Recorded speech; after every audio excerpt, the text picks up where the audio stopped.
The Partnership for Public Service is about building a more effective government that better serves all of our needs. Our government won't just get better at the snap of a finger. It needs support, it needs commitment, it needs an engaged public. That's why the partnership has selected Laureen Powell Jobs as this year's Spirit of Service honoree. Democracy is not just about our elected leaders. It's about people working together to make our government work for everyone. And change requires collective action. No one person can do this alone. Transformation happens when the social and private sectors work together in tandem with our government to tackle our biggest challenges. Across the country, entrepreneurs, community leaders, and a diverse set of organizations are launching new collaborations that are unleashing the full force of our most powerful resource, human potential. Emerson Collective, which Laureen founded and leads, works with partners from across sectors and at the local, state, and federal levels to imagine new ways to overcome systemic injustices. Together, they are tackling pressing concerns like advancing immigration reform, reimagining the future of high school, seeking an end to gun violence in Chicago, addressing the climate crisis, and accelerating cancer research and treatments. Laureen also founded College Track, an organization that helps students in underserved communities fulfill the promise of higher education, and XQ Institute, dedicated to rethinking the entire high school experience so that every student graduates ready to succeed in life. Our societal challenges are interconnected, meaning we must address interlocking inequities and redesign entire systems to achieve change. Progress requires ideas, but also design, collaboration, and action. It starts with the recognition that all of us are bound together. So now, let's learn more about Emerson Collective and their approach to these important issues. There's no such thing as an isolated problem. Gun violence connects to education, connects to immigration, connects to environmental justice, connects to health. So if no issue is an island and the systems are impossibly tangled, then how do you change anything? Collectively. It takes activists and poets, teachers and lawyers. It takes dancers and journalists and entrepreneurs and scientists and storytellers. It takes people with optimism and grit who take on issues together, try the untried, take risks. We put our shoulder to power.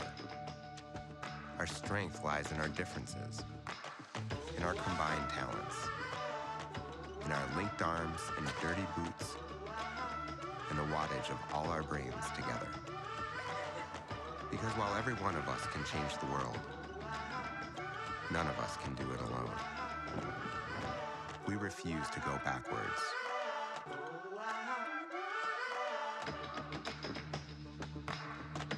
Just watch what a collective can do. Once again, congratulations to Laureen Powell Jobs, the 2021 Spirit of Service Award honoree.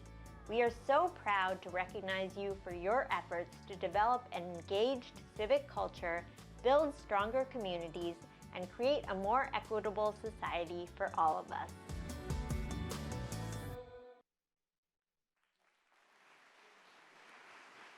Please welcome Alphabet and Google Senior Vice President and CFO and a partnership board member, Ruth Porat, and Emerson Collective founder, Laureen Powell Jobs.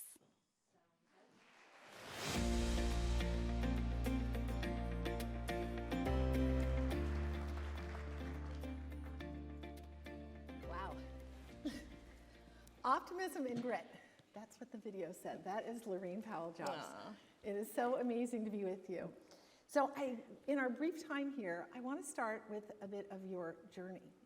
And sure. You know, Emerson Collective is clearly focused on systemic social change, making the world better, attacking the biggest social issues. What was it in that journey of yours that got you to focus on systemic social change? Well, I saw that the video touched on College Track, And it was really the experience that I had starting College Track that changed my life and changed my life trajectory. It's 25 years ago this month that I agreed to speak in a California classroom, the classroom of the then California Teacher of the Year. And the school was not far from Palo Alto where I was living and working. And so I went to speak to her students who were seniors, who were all excited to go on to college, and she asked me to come and speak to them about college. And in that 1-hour meeting with 35 students, I became so aware of the immense brain power in that classroom. I hadn't been in a high school classroom since I had graduated from one. But also that they were, their aspirations were not met by services and program and even knowledge about the college process that they merited. And I agreed to then come back every Friday for the next 10 weeks and be their unofficial college advisor, because none of them had access to a college advisor. And while only 2 of the 35 in the end could go to a 4-year college because the other 33 hadn't taken the requisite classes to actually attend a 4-year college, they became sort of my extended family, and I became theirs, and the 33 students went on to community college, and the 2 went on to a 4-year college, and I was actually deeply engaged, deeply hooked, in a way outraged, and in a way so in love with the students and their families that I couldn't stop working with them and their siblings. And then I started working with most of the students in the high school. I talked to the junior class, the sophomore class, the freshman class, and the startup company that I was running started to suffer a little bit as a result. So I sold my company and started a nonprofit, thinking that if I could be useful and beneficial and understand really how to best serve these students and these families, that was the highest and best use of my time. And everything actually grew from there. I spent a lot of time in the communities where the students lived. I understood what it meant for students to be dreamers, to be undocumented. I understood the disparate health outcomes that they and their siblings and their families were facing because of environmental toxicity. I understood what Nadine Burke-Harris calls adverse childhood experiences, ACEs, and what the long-term health outcomes are for children who grow up in neighborhoods where they experience a lot of ACEs. And so as I had the opportunity to expand the program of College Track, I also had attending larger ambitions to connect my work in that interconnected way that the students' lives were connected to every other aspect of society. So every aspect that touches their lives became part of what we needed to address. And that's where I want to go next, because it feels, following all that you do, the deeper you go in one, it opens the door to another issue that needs to be addressed. It's true. I found that in this way, just as everyone knows in life, you pull one thread, you find it's attached to an entire tapestry. And sometimes there's real beauty in just holding on to one thread.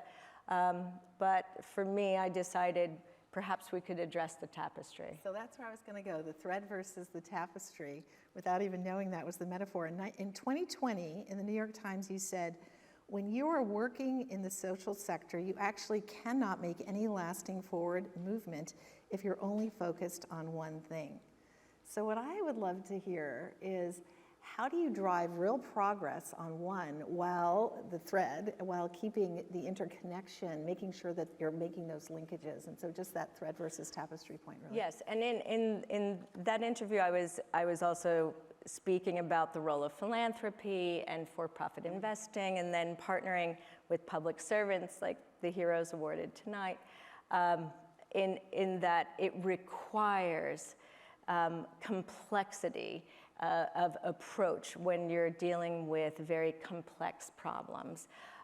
And there are many aspects of individuals' lives that we don't address, but those that we do, we've brought real expertise and depth and knowledge to it, and then we, of course, partner deeply with individuals and families and communities, and then also local, state, and federal leaders who all understand how interconnected all the issues are that we all work on. And the whole notion of public-private partnership is so magical when it works, mutually reinforcing, tough to get done. The audience here tonight are so many amazing public servants. You've worked with and brought so many into Emerson Collective. What are the most important things you've learned from the public servants with whom you're working and the ability to really land some of these very important public-private partnerships? Yes. So we've learned that there, of course, there are entrepreneurs in bureaucracies as much as there are entrepreneurs outside in the private sector. And enormous creativity and innovation, and also great expertise and depth. And as long as you are invited in and there's reciprocity, the relationship can be robust and incredibly beneficial. Also, there's a beautiful filter for people who go into this kind of work. And you can see it in the humility of all the award winners and everyone who's assembled, where we all know that if we can put our lives to its highest and best use, if we can put together our shoulders to the door, so much goodness can follow when that intention is behind it. So I have the great fortune to work with servants across the spectrum, and I hope that continues. In fact, we're taking a lot of notes from people whose names we're learning tonight, because these are, well, I hope there are future partners, but also these are names that I feel people should know. This is the sort of work that often goes unheralded, so I'm really happy about the partnership and the spotlight that's shown on individuals. It's been beautiful. So much incredible contributions to society. So let's talk about something that I also know is very near and dear to your heart, the next generation, and those who are carrying this forward. We need their courage, their wisdom, their experiences. You nurture, mentor, support so many young people, the next generation of public service leaders. What do you want all of us to take from this, and how do we actually carry that forward as well with the next generation? Well, I will tell you that the next generation, this upcoming generation is spectacular, and wide open, so interested and interesting, and they actually understand, because they've grown up with the internet. They understand connectivity in a different way than I think I do and others do. They understand without having to be explained that collaboration and coordination and collectivity brings a much more powerful and sustained response and solution.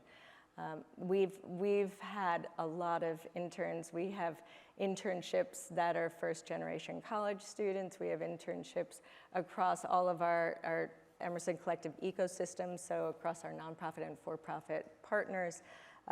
We partnered this year with the Smithsonian and the state of California, because we started opening up our internship opportunities, and we can only field a few hundred, but we got thousands and thousands of requests and applications, probably like Google. But this is for the social sector.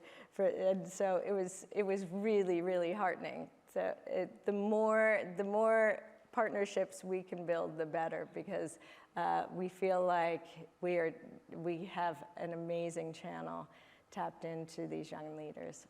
Amazing. So we sadly are out of time, could go on forever. We had this epic walk through a monsoon in Palo Alto this past weekend, for anybody who was watching weather, reflecting on being in this amazing place, the Kennedy Center, and JFK's comment, which is so much about all of your work and the incredible people here today. If not us, who? If not now, when? And so Yes. thank you for all you do. You Yes. inspire so many people. You're an extraordinary recipient It is of an this award. honor and a joy to be here, and so nice to be here with you, Ruth. Thank you. Thank you. Thank you, Please join me in partnership. congratulating Maria.